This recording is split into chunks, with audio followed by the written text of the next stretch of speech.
Good day. Yesterday, I devoted most of the video to a discussion of Vladimir Putin's various meetings, which have taken place over the last couple of hours, and most particularly to his meeting with the mothers of the servicemen, some of whom have died over the course of the conflict in Ukraine, and I discussed that in detail. I also touched on the interview that Angela Merkel, the former German Chancellor, has given to Der Spiegel.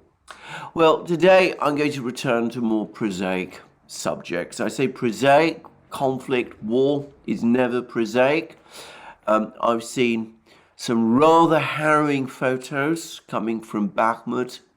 One which gave a photo, put photos of the situation in Bakhmut at the moment alongside photos of Ypres, the Belgian town of Ypres, one of the centres of the fighting during the First World War, and it was actually quite illuminating and also distressing to see how similar in some ways the pictures of devastation of these two towns, Ypres in the First World War, Bakhmut today, have become. But having said that, war goes on, the war conflict in Ukraine goes on. As I've discussed in recent programs, it seems as if the Russians are intent on waging a long war now in Ukraine. The mood in Russia seems to have hardened to the point where they're ready for a long war. And as I discussed in yesterday's program, all the indications are from the Russian leadership that they're going to see this thing through, and that they feel that they have the resources and the means to do it, and the political and economic support internally to do it as well. Now, I didn't mention something else about those various comments from Putin and Lavrov and the other statements that I'm getting, the mood, reflections of the mood that I'm getting in Russia. But I will now, and that is that alongside this determination to see this thing through, the sort of hardening of feeling that has taken place, the sense that this war is a war which Russia must win, there's also, I think, a clear feeling that this is a war that Russia both can and will win.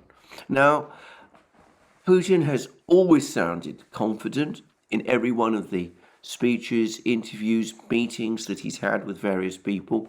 I've never got the sense, in Putin's case, that he has ever had any real doubt about his ability, the ability of the Russian military to get on top of the situation in Ukraine. The only time when it seemed to me that he seemed slightly nervous and definitely angry, and of course nervousness can reflect, anger can reflect an underlying nervousness, was way back in some of the discussions that took place in March, when he spoke in extremely scathing terms about the West, referred to the United States and the collective West as the empire of lies, a phrase, by the way, which has caught on since. But the sense I got then was that his nervousness at that time was never about the military situation. It was about the situation, if you like, on the home front.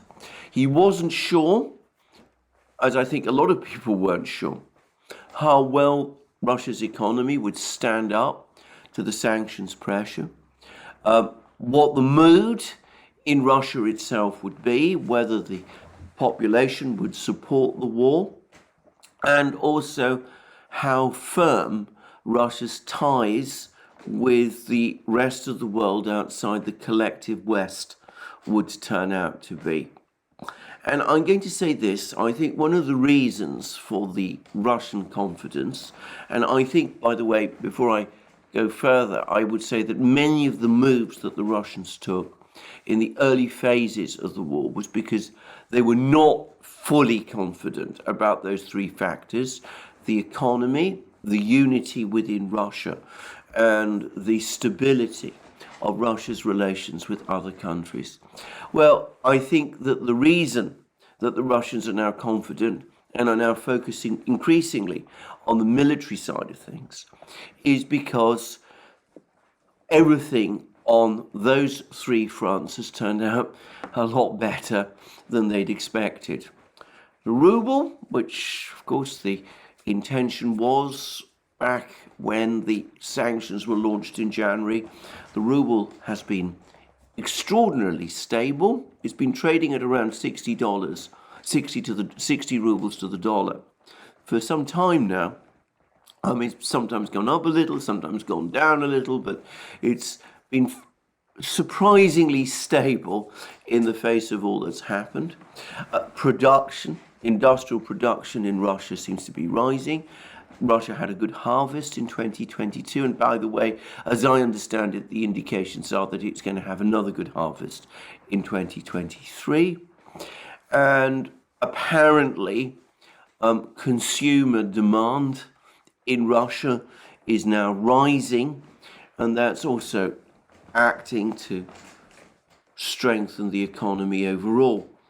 And inflation has been coming down. Now, I'm not going to go into this in detail. I've discussed all of these issues at great length in previous videos. All I will say again is that I think even the Russian leadership itself, at least the political parts of the Russian leadership, have been surprised at how well Russia has coped with the sanctions war. And the alliances have held up well too. And here I want to repeat again the point I've made previously, which is that I've been given to understand that one of the reasons, for example, that the car industry in Russia is now able to restart production is that they've been getting help from various friends that Russia has around the world. Now, I discussed, for example, how the Peugeot factory in Moscow is now back in production. It now uses once again the old historic Mercouris name, which is appropriate because the factory is located in Moscow and is now owned by the Moscow city government in collaboration with the KAMAZ heavy vehicle factory company, which makes many of Russia's big commercial vehicles, its trucks and lorries and such things. But anyway, the new car that the old Peugeot, currently Mercouris factory is building bears a strong resemblance to a Chinese car. We're told there's an external partner, and it's highly likely that that is the partner that is involved as a Chinese company that is providing advice and know-how and presumably kits and spare parts in order to enable this particular car to roll off the production lines. And I've also received a report from a person in another country. This is a private email. I'm not going to name the country, and the reason is very simple. I don't want to start getting into a situation where any information I give gets circulated, finds its way, for all I know, onto the desk of some official in Washington or Brussels, and that ends in secondary sanctions being imposed on that particular country.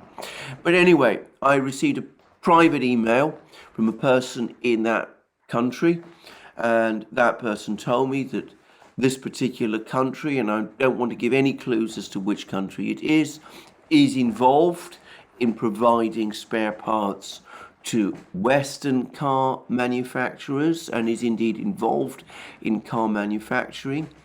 And of course, it's highly likely, given that this country has a good relationship with Russia, that in fact some of those spare parts now are being quietly provided to the Russians, or that the Russians are provided with information as to how to make those spare parts themselves.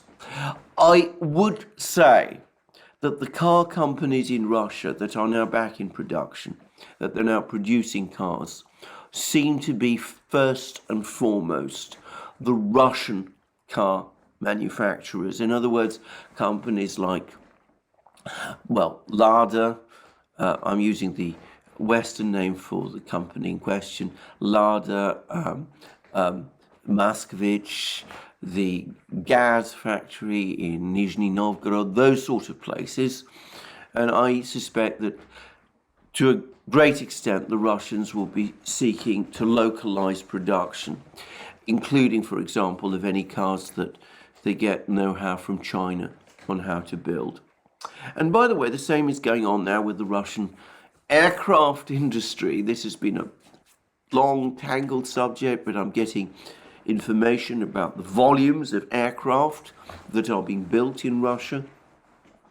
And primarily three types of aircraft: the Tupolev Tu-140, which is a legacy aircraft. It was developed in the 1980s by the Soviet Union. It was apparently a very, very high quality, very strong aircraft, perhaps not quite at the edge of modernity today, but still a strong airframe, strong engines, and it would have been a good, effective aircraft had it been put in service in large numbers. But of course it never was, because the Soviet Union collapsed. It's the first, by the way, aircraft, I'm talking about the 1980s, that the Soviet Union produced, which had levels of reliability. Well, certainly reliability was very high, but also efficiency in terms of fuel consumption that made it roughly analogous to some Western aircraft of that period. Well, that's apparently now entering production in large numbers. It's always been produced principally for the military and for the government, but now Tupolev Tu-140s are being provided to Russian airlines as well. And if there is work on the MS-21, a much more modern aircraft, similar in some respects to the Tupolev Tu-140, but with altogether more modern technologies and more modern engines, that will shortly be entering production in very large numbers. That is a narrow-bodied aircraft, as by the way the Tupolev Tu-140 also is, but most aircraft used by airlines are still narrow bodies, I should say. Anyway, the MS-21, which is an entirely new aircraft, is apparently likely to enter production next year. And perhaps a third aircraft, the Sukhoi Superjet, developed in the 2000s as part of a collaborative enterprise between the Sukhoi Fighter Jet Bureau and Russia's United Aircraft Company, the company that builds airframes, and various French producers. That's apparently now been wholly Russianized. It uses Russian avionics and will use Russian engines, and that is also apparently soon going to be entering production. And in that discussion, that speech to Rostec, which I touched on yesterday, Putin was talking about how factories, military production factories, are now operating on multiple shifts, that they're working round the clock, some of them. Others, he suggested, soon should be. But he seemed to feel that overall, the entire industrial structure in Russia is going to a higher level, and he even spoke rather vividly about how Russia is purging itself on its dependence on the West in these sectors. So,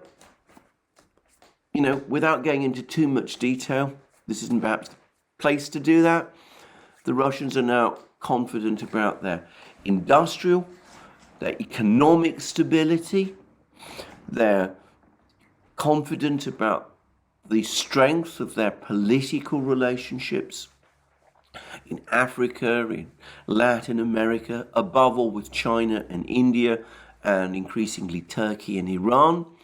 And from a Russian government's point of view, I suspect they've also been surprised at the strength of opinion of within Russia supporting the conflict, showing a determination to see this thing through. The impression I've got is that there's no huge rush of enthusiasm. People aren't waving flags. Well, sometimes they are, but that they're not enjoying the war in any way. There's not that sense of exhilaration that I remember, for example, at the start of some of these wars that the United States and Britain have been involved in. There never has been anything like that in Russia at any time. But with almost every month that passes, the mood stiffens. There is a determination in Russia to see this thing through, and a growing acceptance on the part of Russians that this was indeed, as Putin and the Russian government want Russians to think, this was a war that was imposed on Russia. That was not ultimately a war of choice, but a war of necessity in order to protect Russia from the pressure of the West. And that seems to be a view that Russians accept and have internalized. And of course, when one talks about Russia, one must always include Russian speakers in Ukraine as well, whose fate, of course, is one that Russians are concerned about.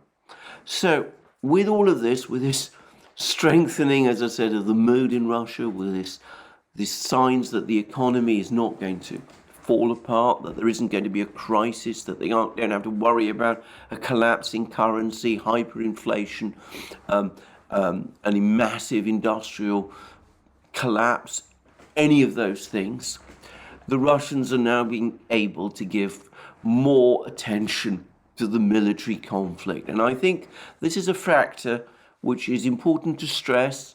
It's highly likely, it seems to me, that after the failure of the negotiations between Russia and Ukraine in March, the Russian leadership, even as it was perhaps starting to face the reality that it was in for a long war, at that time was more concerned with solidifying support on the home front and in Russia's network of international friendships and alliances.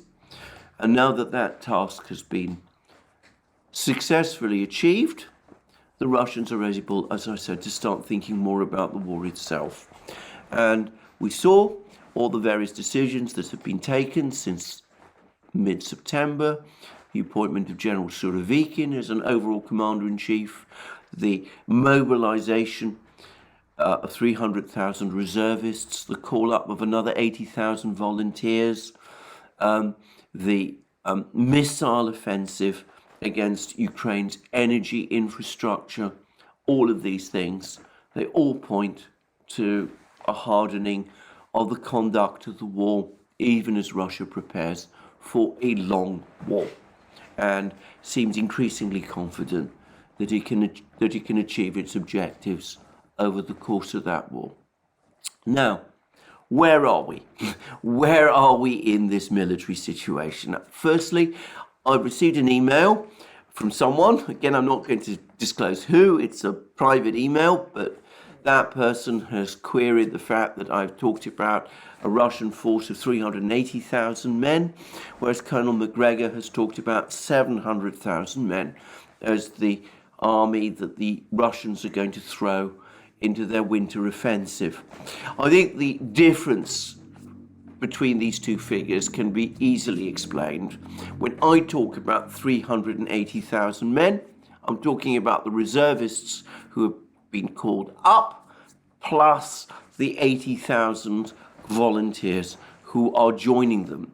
Let's say, because apparently there's been more volunteers since, let's say 400,000 people in total. Now, there are also already in the field perhaps 150,000 men from the regular Russian army and from the Donbass militia. And of course, they're still there. They will no doubt be added to these totals. That brings us up to perhaps 500,000. And who knows, it may be, as I said, that there's been more people. There's the Wagner group, there's the Chechens, there's all of these things. So 500,000 men. Now, where Colonel McGregor gets the extra 200,000 from, I don't know. I've noticed that Scott Ritter also talks about 500,000 men. And that seems to me a reasonable calculation based upon what we know. But Colonel McGregor has connections, or has had connections to the Pentagon. Perhaps he's got more information. Certainly there are an awful lot more troops in Russia, regular troops, and it may be that he's aware that some of them are also being gradually reallocated or reassigned to the war. But anyway, we have all of these factors coming into play. And we also have indications now that weather conditions are about to change. The last couple of weeks, since mid-October, we've been through the season of autumn, the rains, the mud, all of that, which has slowed offensive operations down. Apparently, from about next week, the weather's going to start getting a lot colder. The ground will start to freeze. It'll become easier to move tanks and heavy vehicles around, and that should accelerate. That should make it easier for offensives to be conducted, by both sides, by the way. But as I've said, at the moment, the balance of advantage seems to be clearly shifting towards the Russians. And of course, General Surovikin, in his interview about a month ago, well, more than that now, talked about offensives. He also spoke about offensives when he discussed the redeployment of forces from the right bank of the Dnieper, from that part of Kherson region to Kherson region east of the Dnieper. He talked about offensives, and it's likely, as I said, that we're going to see offensives before very long. Now, I've discussed in various programs where I think the focus of these offensives will be, and I've said that I think that it will principally be in Donbass. And we had a report yesterday, a report which, of course, I can't personally confirm or vouch for, and by the way, about which, if anything, I feel slightly skeptical, that the Russians gave some sort of ultimatum to the Ukrainian forces defending Bakhmut. They were apparently told, perhaps not yesterday, but some days ago, that they had until today, 27th November, to lay down their arms or to pull back from Bakhmut, with no real explanation of what would happen to them if they didn't. Well, I'm not sure that any such ultimatum was given. I've seen no confirmation of this from the Ministry of Defense, the Russian Ministry of Defense. I think that's unlikely, actually, that any such ultimatum was in fact given. However, what is confirmed is that another settlement has been captured by the Russian forces near to Bakhmut itself, and that the Russians are now pressing on yet another settlement in and around Bakhmut. In other words, they seem to be now methodically clearing the suburbs of Bakhmut, and there is apparently some fighting going on in the center of Bakhmut, though again it's very difficult to get a clear picture of what's going on there. I strongly believe, and perhaps those rumors about that ultimatum to the Ukrainian forces defending Bakhmut are part of the general chatter that arises when forces are being deployed into place. I strongly suspect that over the next few weeks we're going to see a systematic and forceful push by the Russians to end the battle for Bakhmut once and for all. And I think that's coming. As I said, I think we've seen some of the preparatory steps with the steady clearing of the suburbs around Bakhmut.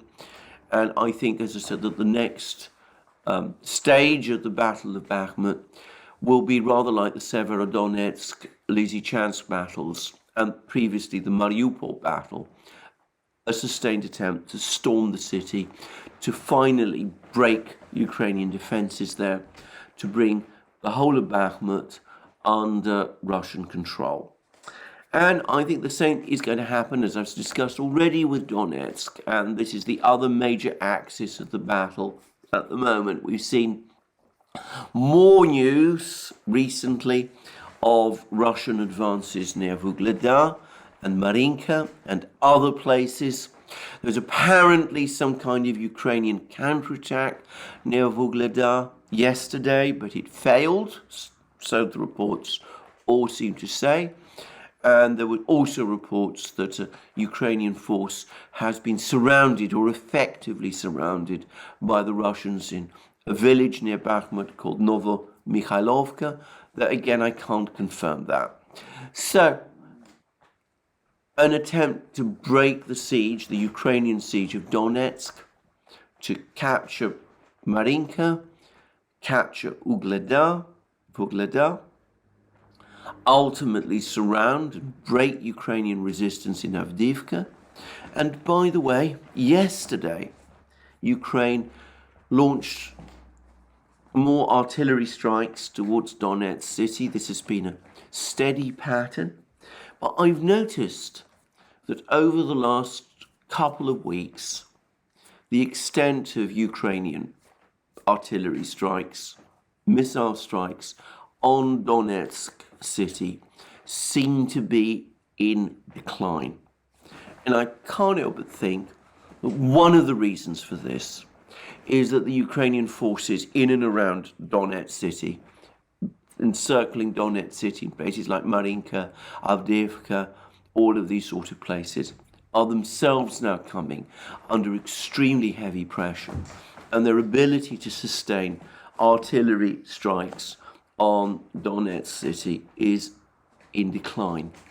But there's probably another explanation. And here, again, I must express my debt to Brian Beletic at the New Atlas, because he has been discussing this issue at extraordinary length, and he has been pointing out, to an extent that I don't think anyone else has done or managed to do, the degree to which Western military supplies to Ukraine have never been up to perhaps the kind of expectations that possibly the Ukrainians felt or expected. And we've now had another gaggle of supplies from the Western powers. There was another announcement from the Pentagon just the other day about the latest weapon systems that the United States would be providing to Ukraine. I'm just going to run through them. So, additional munitions for NASMAS. This is a anti-aircraft system. 150 heavy machine guns with thermal imagery sights to counter unmanned aerial systems, in other words, drones like the Duran 2. And I have to say straight away that the idea that heavy machine guns are going to be sufficient by themselves with optical sights, that's what thermal imagery sights are, to shoot down drones, well, that's been repeatedly proved not to be the case. Additional ammunition for HIMARS. We don't know the extent of that, and I'm going to come to the issue of the HIMARS systems shortly. 200 precision-guided 155mm artillery rounds. These are presumably Excalibur rounds. But note, no actual ordinary rounds of artillery, of 155 millimeter artillery, 10,120 millimeter mortar rounds, high-speed anti-radiation missiles, HARMs, which are being carried by Ukrainian aircraft, and which, by the way, have proved to be something of a failure in terms of Ukraine's use. They've not been able to make a serious dent in the Russian air defense system. 150 Humvees, another 100 light tactical vehicles, jeeps, light trucks, 20 million rounds of ammunition, small arms ammunition, which, as various people have pointed out, may sound like a lot, but actually isn't. 200 generators, which does not come anywhere remotely close to meeting or matching Ukraine's energy needs, certainly not its civilian energy needs, probably not even its military energy needs, and spare parts for 105 millimeter howitzers, which the United States supplied some time ago. Artillery pieces, 155 millimeter artillery pieces, the famous M777 howitzers. The United States is no longer apparently supplying any more of those. So even I, who am not a military person, to me this looks like very thin gruel that the Ukrainians are now getting from the United States. And I would add to that that, of course, the European countries are also supplying weapon systems. The British, for example, are going to provide Ukraine with 3 old Sea King helicopters. Most people who are familiar with these helicopters feel that they are inferior in a conflict like the one in Ukraine, less well adapted to a conflict like the one in Ukraine, to the Mi-8 helicopters that Ukraine has been operating. But apparently the stock of available Mi-8 helicopters in the West has run down, so the British are now going to supply 3 Sea King helicopters, which I can remember being operated by the British military most of my life, but which have been phased out by the British military some time ago. So other Western countries are also supplying weapon systems. But we've now had a series of articles in the American media which again have been bringing up the ammunition crisis. There's also a similar article, by the way, in the Financial Times. And several of these articles have pointed out that Ukraine expends more artillery shells in one day than the NATO forces did in Afghanistan over the course of 1 month. Now, that sounds incredibly stark, but the reality is starker still, because of course Ukraine's use of artillery is only a fraction of what Russia's use of artillery is. And all of these articles, including the Financial Times article, by the way, have pointed out the immense difficulties that the Western powers are now having in keeping supplies of artillery shells, 155 millimeter artillery shells, up to the necessary levels for Ukraine, that attempts to increase production of 155 millimeter artillery are costly, expensive, will take a very long time, and would not in any event come close to matching Ukraine's needs. The articles also speak of the hunt that's been taking place around the world as the United States looks desperately for stocks, not just of 155 millimeter NATO artillery shells, and apparently it turns out that not every NATO country uses exactly the same sort of 155mm caliber shells, so that a shell launched by an American gun might not work perhaps with a French gun, even though they are theoretically at the same level. They use the same calibers. But anyway, there's now apparently a frenetic hunt around the world to find Soviet era 152mm shells that can be supplied to Ukraine so that they can get some of their old Soviet arsenal of guns operating again. I have to say that it seems as if stocks of 152mm shells in former Warsaw Pact countries that are now members of NATO, that those stocks are all but exhausted. So perhaps you can find stocks of 152mm shells in places like Africa, the Middle East and such places.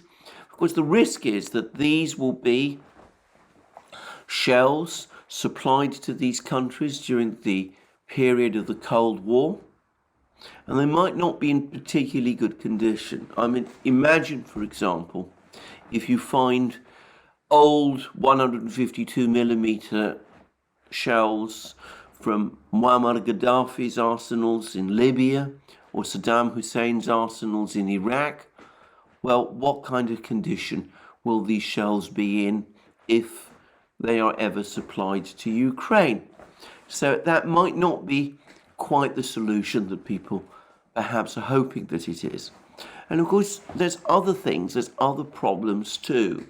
Now, here again, I must acknowledge the prescience of Scott Ritter, because when the United States first began to supply Ukraine with M777 howitzers, he warned that these howitzers were not really fit for Ukraine's purpose, that they were very maintenance intensive, that they were fragile, because they were not intended for continuous volume use for heavy barrages, and that they were designed above all for lightness and mobility, and that this isn't really the kind of artillery that Ukraine needs.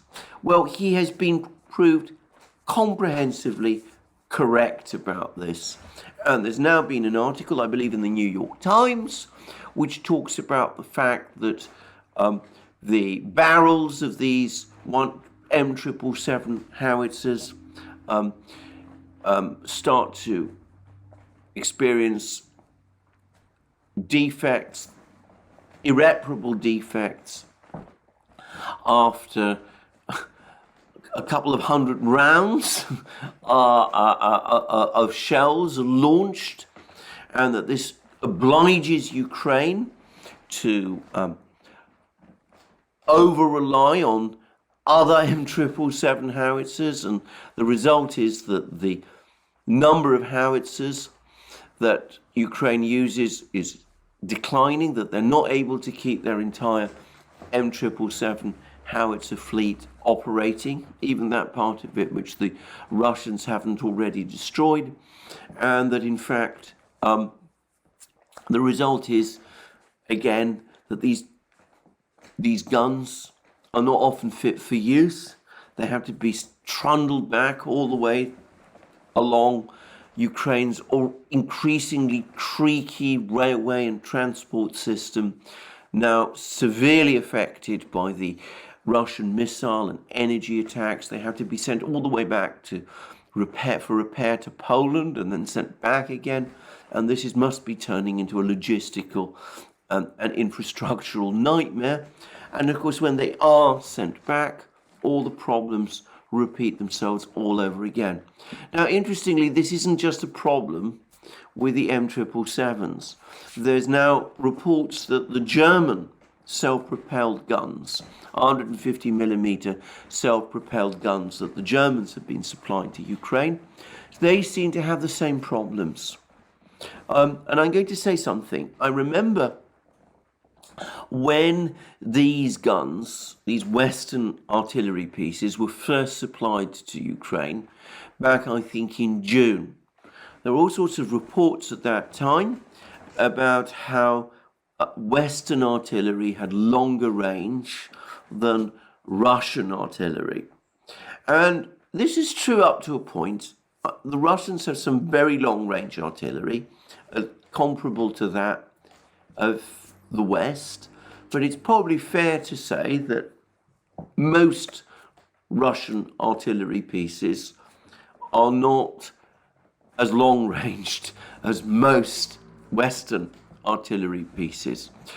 But, and this is something I have again sought advice about, the reason that Western artillery pieces have, in general, longer range, slightly longer range, is because of the pressures of the gases within the barrels. I mean, the Western guns, I mean, I'm not a physicist, I should say, so if I'm explaining this badly, my apologies. But anyway, the pressures that the barrels of Western artillery pieces experience tend to be greater than those of Russian artillery pieces, which typically operate at lower pressures. By the way, when the Russians want to build very long-range guns, they tend to use bigger calibers than the Western guns. So, for example, very high long-range Russian artillery tends to use 203 millimeter shells as opposed to 155 millimeter shells, because the bigger calibers can absorb more easily the higher pressures. Well, these higher pressures put more stress on the artillery systems, and that makes them more vulnerable to breakdowns. So this longer range that Western artillery achieves is, at least in some cases, I don't want to generalize, and I don't want to pretend I know more about this topic than I actually do. It's what I've been told, that the price that's paid for the marginally longer ranges is lower reliability, less ruggedness on the ground. And this is now apparently turning into a major crisis. There's also a crisis in tanks. Now, again, it's very difficult to get exact figures for this, but it's widely accepted that by midsummer, around July, August, early August, Ukraine had run through the greater part of the tank fleet, mainly T-64s, with which it started the conflict back in February. And that many of the tanks that Ukraine now uses have been supplied from its Western allies. And these exclusively, up to this point, have been Soviet-era tanks. They've been T-72s supplied by Poland, Slovakia, the Czech Republic, those sort of countries, Bulgaria, I believe. And one country, I think it was Slovenia, has provided modernized T-55 tanks, which are a legacy vehicle from the 1950s. So, the trouble is that though this tank fleet supplied from old Warsaw Pact arsenals plugged the gaps in the tank losses that Ukraine experienced in the first months of the war, now those replacement tanks have also been severely depleted. Now, every single day I read reports, these are obviously from the Russians, about how Ukraine has been losing tanks. Tanks knocked out here, tanks knocked out there. Apparently Ukraine has a fairly good system of retrieving tanks, knocked out tanks, and repairing them, but there's a limit to how much and how often this can be done. And apparently Ukraine is now again facing something of a tank crisis. Now, in theory, one can replace Ukrainian, Russian, Soviet-era tanks with Western tanks, Leopard 1s, Leopard 2s, those sort of tanks. Except, of course, the Ukrainians would need a long, long time to retrain on them. And besides, there aren't vast, unlimited arsenals of these tanks in the West either. So again, one's getting reports that with the Soviet-era tank arsenals in Eastern Europe now becoming depleted, the Western powers have once again gone around scouring the world, the global South, what was formerly the Third World, Africa and the Middle East again, principally, to try to find replacement Soviet tanks that can be refurbished in some way and sent to Ukraine. And again, tanks like that do exist. I mean, Saddam Hussein's army used T-72s. Muammar Gaddafi's army also had a lot of tanks. Presumably some of them are in warehouses. You'd no doubt find old Soviet tanks from the 60s and 70s lying around in all sorts of places around the world. But again, what kind of condition are these tanks going to be in? And even if you refurbish them, which will take time, are they really a substitute for the kind of tanks Ukraine has lost? And one's starting to get a sense that Ukraine's tank crisis problems are now becoming cumulative. And whereas they could be mitigated to some extent, at least in the summer, by these Western supplies of tanks from former Soviet-packed, Warsaw Pact arsenals, now that this has run out, the problems are growing there too. And of course, it's not just tanks. I've already discussed in many programs, again drawing heavily on what Brian Beletic has been saying about the inadequacies of Western supplies of surface-to-air missiles. They're not really a substitute for the more advanced, or at least the more capable, surface-to-air missiles that form the core of Ukraine's air defenses, which had been left to Ukraine by the Soviet Union. And again, one gets a general sense that Ukraine is going to have more problems with weapon systems before very long. Now, this brings me to the other side. Now, one of the things that one is hearing about is, again, more supplies to Ukraine of HIMARS missiles, ammunition for the HIMARS missile system, that systems that Ukraine is operating. Uncertainty as to exactly how many Ukraine has. I've seen figures all the way up to 34 launchers. Others put it much lower than that. And of course, there's endless arguments about how many of these systems are still operating, whether the Russians have destroyed any of them or not. Some say they have. The United States formally denies that a single HIMARS launcher has been destroyed by the Russians. I don't believe that, by the way. But one way or the other, the United States has been continuing to supply HIMARS missiles. The problem is, stocks of HIMARS missiles are themselves now apparently becoming depleted in the United States. Now, here we can look at what the other side is doing, because of course we see more Russian tanks being deployed, and of course the Russian tank factories are able to produce more tanks.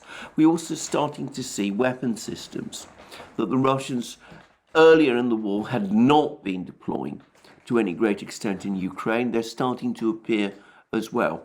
I discussed some weeks ago the Lancet kamikaze drone, which is a genuine loitering munition. It's used often in lieu of artillery to knock out Ukrainian tanks and armored vehicles. They're drones that fly around, see a target, and then descend on it and either damage it or in some cases actually destroy it. And they've been appearing in ever-growing numbers. We're also getting more reports that Russian drone production generally is now being cranked up. In that meeting with the mothers of the soldiers, there was some discussion. Some of the mothers brought up the topic that there had not been enough drones on the Russian side in the war, and Putin acknowledged the fact and said that steps are now being taken to remedy this problem, so there's going to be a lot more drones. But, and coming back to the topic of the HIMARS, what we've been seeing over the last couple of weeks is the growing number, firstly the appearance, and now the growing number of Tornado multiple rocket launch systems that the Russians are themselves deploying to the battlefields. Now the Tornado, as Brian Baletic has again discussed, he did in fact devoted a whole video to this topic, is the Russian equivalent of the HIMARS. It's similar to the HIMARS in that, like the HIMARS, it's a relatively light launcher. It's a simple truck launcher. It's not armored in the way that earlier generations of Russian multiple rocket launch systems were, but it uses precision-guided missiles like the HIMARS does. And there's been more and more of these Tornadoes now appearing on the battlefields, some of them with longer range than the HIMARS systems that Ukraine has, some of them more capable apparently than the HIMARS systems, though I'm not going to try myself and make direct comparisons between the systems. You can find Brian Baletic's article in which he discusses all of this. Anyway, these are now appearing for the first time, and in doing so in increasing quantities. And the reports suggest that they are being used by the Russians increasingly effectively. And look, here there is a difference between the HIMARS that the Ukrainians use and the Tornadoes that the Russians use. And there's not a difference in the systems. It is a difference in the air defense systems that each of these missiles has to overcome. Russia has the most advanced air defense system in the world. That is universally acknowledged, including by the Pentagon. Ukraine's air defense system, by contrast, is under immense strain. It is breaking down under these Russian missile offensives, and it is not remotely, was never as remotely as sophisticated or as dense as the Russian system. So the Russians have increasingly found ways to counter the HIMARS. We hear about more and more of these missiles being shot down by Russian air defense missiles. Ukraine is not in a position to do the same with the Tornado missiles that the Russians are launching against them. So we're starting to see an imbalance, not just in numbers of troops, but increasingly now in weaponry. And all of this taken together with the change in the weather situation and the growing economic problems in the West, but particularly in Europe, may explain a sudden shift in mood the confidence that one saw in the West a few, even 2 weeks ago, after the Ukrainian offensives, is now dissipating. The Economist, one of the most rigidly anti-Putin magazines on the planet, has now on its cover pictures of an iced over Europe. And it's talking about how Europe now faces years of economic and geopolitical crises as the conflict in Ukraine goes on.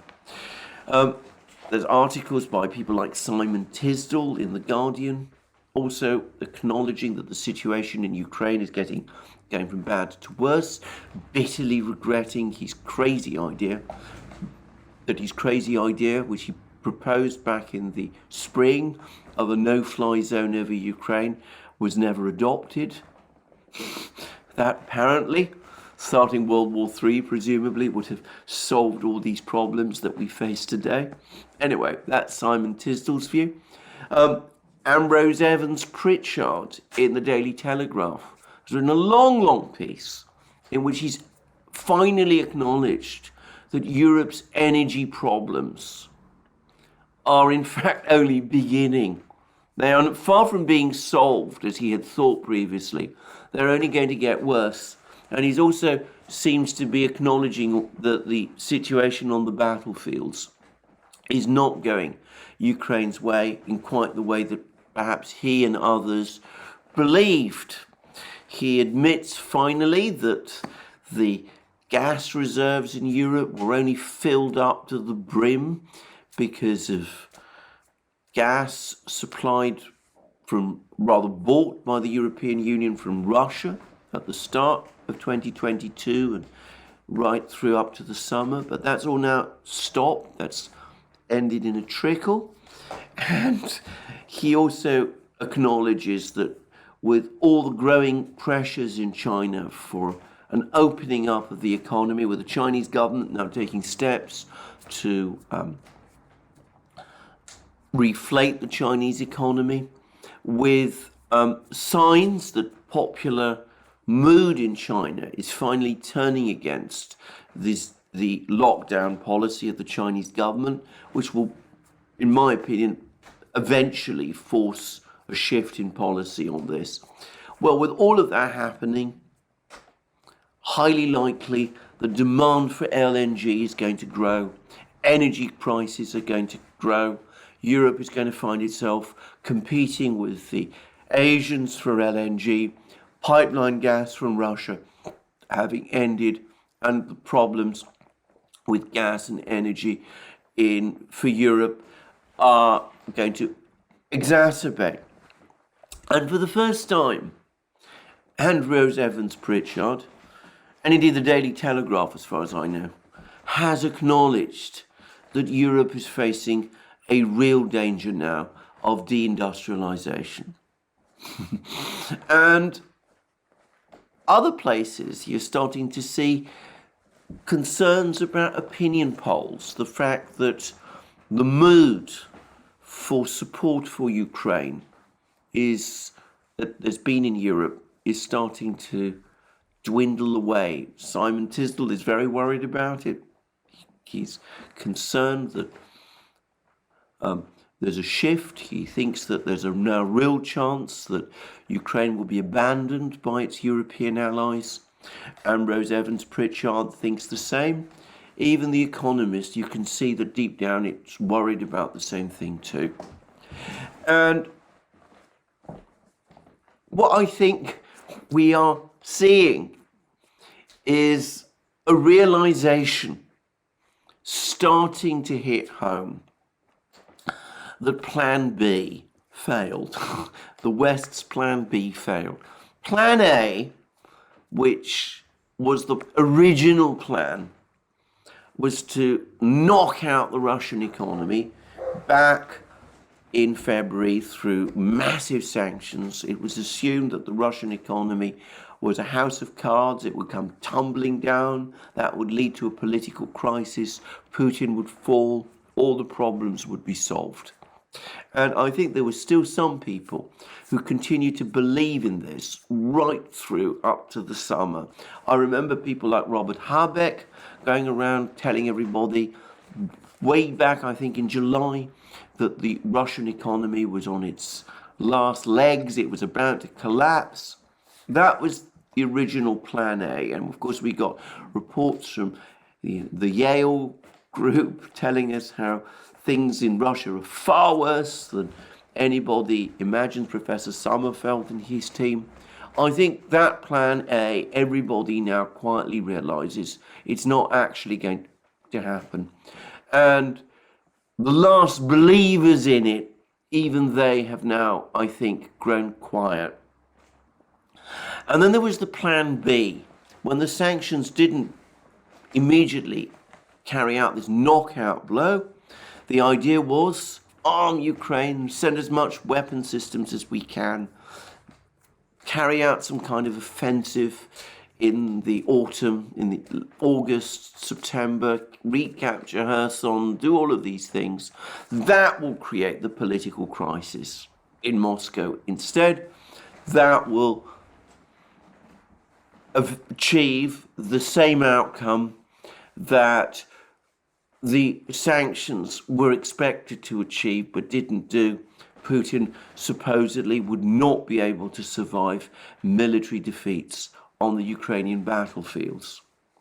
Except that it's turned out that those victories that Ukraine obtained, Russian defeats if you prefer, were ephemeral, that Russian society has absorbed them, that Putin's position in Moscow remains unshaken, despite, as I said, a flurry of articles a short time ago, still desperately clinging on to this belief that this crisis in Moscow would come, and that the military balance is now shifting against Ukraine because that military knockout blow that many in the West had hoped for has failed to be delivered instead.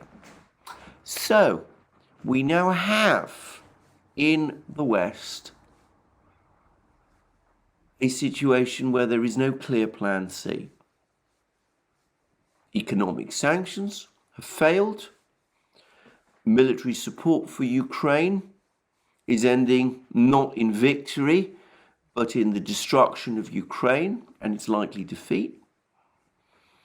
So what does the West do?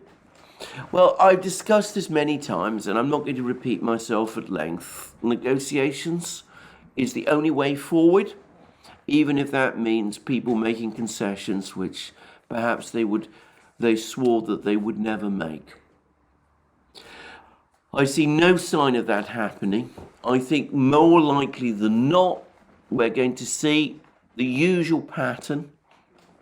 We saw it in Vietnam, we saw it in Afghanistan, reinforcing failure, cobbling up something together, finding some old tanks in a Libyan warehouse and sending them on to Ukraine, refurbishing some air-to-air missiles, some AMRAAM missiles, and putting them in an air defense system, and trundling that off to Ukraine, giving Ukraine a few billion here, a few billion there, sending generators and a few transformers and those kind of things. I think that's much more likely what we're going to see. Hoping that something in Moscow is going to crack. It didn't work in Vietnam. It didn't work in Afghanistan. I see no reason to think it's going to work in Ukraine. But that, I'm afraid, is going to be what happens, because, as I've said before, it's quite clear to me that there is no plan C. We are trundling towards a debacle, the like of which we've never seen before in the West, but it has all the appearance now of a train crash one can see looming over the horizon, but one which one can do nothing to prevent. Well, I've been talking for over an hour. I think this is the right moment to stop. can I thank you again for bearing with these long videos. Can I also say that you can follow all our videos on other platforms, Locals, Rumble, BitChute, ODYSEE, Rockfin, and Telegram. And if you like our work, you can support us via Patreon and Subscribestar. Links under this video. And of course, you can also go to our shop and buy the great things that you will find there. Our magic mugs, our hats, our hoodies, our t-shirts, our sweatshirts, and all those great things. And last but not least, if you've liked this video, despite its length, please remember to tick the like button. And please also check your subscription to this channel. Thank you again, and more from me soon, and have a very good day. Until then.